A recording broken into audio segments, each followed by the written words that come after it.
me today. Thank you. A pleasure being here in this blue sofa.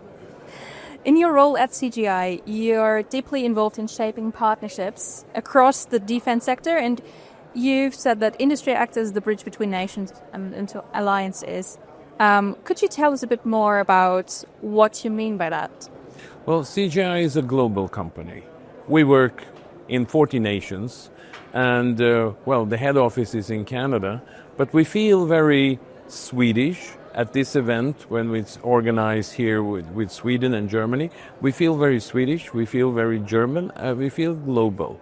And in many cases we've discovered that some of our solutions, our competences, our thought leadership, well, it actually exists in multiple countries. And by that, we are the bridge of knowledge, good systems, good solutions, defense capabilities in different nations. So when they're looking of interoperability and they're looking of cooperation and actually integrating the systems, well, that's what we've already done.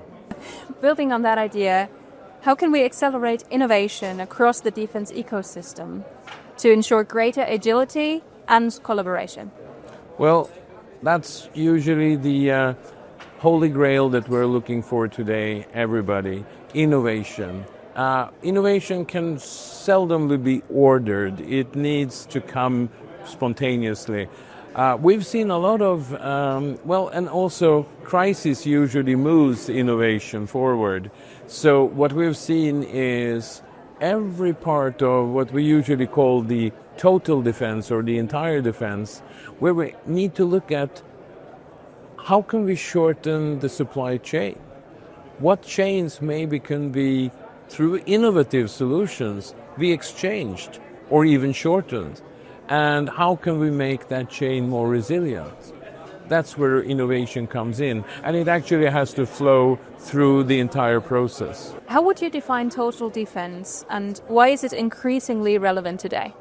Well, total defense actually has been relevant always.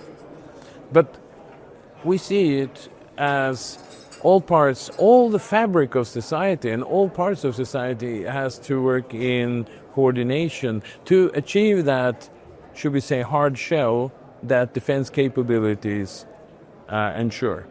That means that if you look at defense capabilities as one part, well, it's nothing if it doesn't also have the support of the civilian society, the civilian authorities, which are a vital point in the civilian defense, the infrastructure, which has to be function as good as possible, even in disturbed or harsh conditions.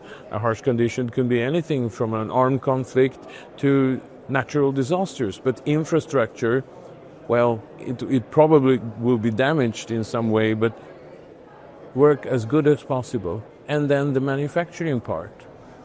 We see now that one of the biggest, should we say, Achilles heels of defense is ramping up production. So manufacturing and everything that has to do with supply chains, infrastructure, the civilian society, and the military capabilities all together form what we call total defense. And companies working with information security or the information and Internet of Things, well, we are at the heart of that cardiovascular system, bringing the ones and zeros in the IT system to actually work together. If we want to rapidly enhance defense capabilities, what do you see as the main bottlenecks or challenges that need to be addressed? Well, we need to look. I'll actually use the same metaphor or example that I just presented about total defense.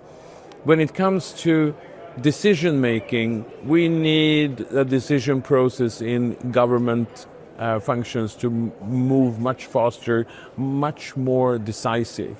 When it comes to production, the manufacturing part, there is a lot to do thinking about what I've already mentioned. Do we really need all the chains in the supply chain, or can artificial intelligence help us? Innovation, that you asked about, actually help us shorten that chain. When it comes to infrastructure, doing things differently. all of that actually helps in restructuring the thing. But the bottlenecks that you asked about, they're there. They're there in the production, they're there in decision making, they're definitely there in procurement. And sooner or later, I have to bring up the ongoing war in Ukraine, which actually has learned the whole Western world a lot about how we actually need to really scrutinize all of those processes in order to shorten the decision loop. And the bottlenecks are there in government, but also on the civilian industry side. Thank you so much. Thank you.